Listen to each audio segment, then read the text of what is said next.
ఓం హరికి ఓం శ్రీ గురుభ్యో నమ శ్రీ మహాగణాధిపతయే నమ శ్రీమాత్రే నమ. యూట్యూబ్ ప్రేక్షకులకు నమస్కారము.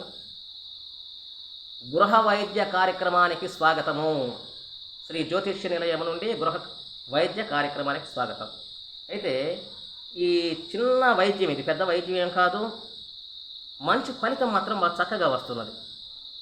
ఒక ఆయుర్వేద డాక్టర్ నాకు చెప్పాడు, అది మీకు తెలియపరుస్తున్నాను. మీరు కూడా చేసుకొని ఆయురారోగ్యంగా ఉండాలని కోరుకుంటున్నాను. నేనైతే నా మనసులో ఉండే మాట చెప్తున్నాను.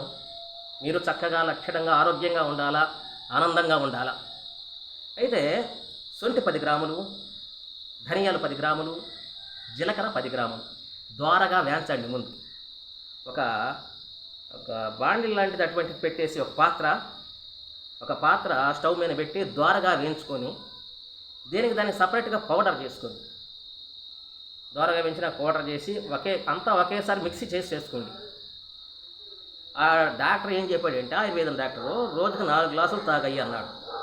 నేను మాత్రం ఒకే గ్లాసు తాగాను, మంచి ఫలితం వచ్చేసింది.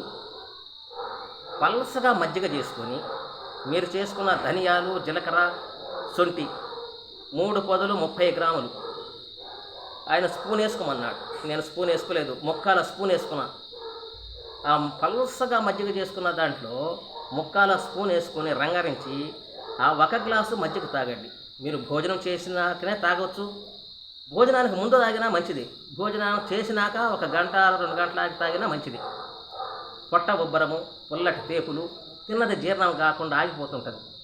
దానివల్ల గ్యాస్ ఫామ్ అవుతుంటుంది, కడుపు నొప్పి, అన్ని బాధలు కలిగిస్తుంటుంది గ్యాస్ట్రిక్ ట్రబుల్ వల్ల. ఇది వాడినాక 4 రోజులకే నాకు బ్రహ్మాండమైనటువంటి అద్భుత ఫలితం వచ్చేసింది. గ్యాస్ ట్రబుల్ లేదు, పొట్ట ఉబ్బరం లేదు, పుల్లగా తేపులు వస్తుంది. నాకు ఆ తేపులు లేవు, చక్కగా ఆరోగ్యంగా ఉన్నాను. అమ్మవారి దగ్గర ఉండి చెప్తున్నాను, మీరు కూడా అలాగనే చిరంజీవిగా వర్ధిల్లి ఆయురారోగ్యంగా వర్ధిల్లాలని మనస్ఫూర్తిగా కోరుకుంటున్నాను. అమ్మవారి యొక్క అనుగ్రహం మీకు తప్పకుండా కలుగుతుంది. తథాస్తు.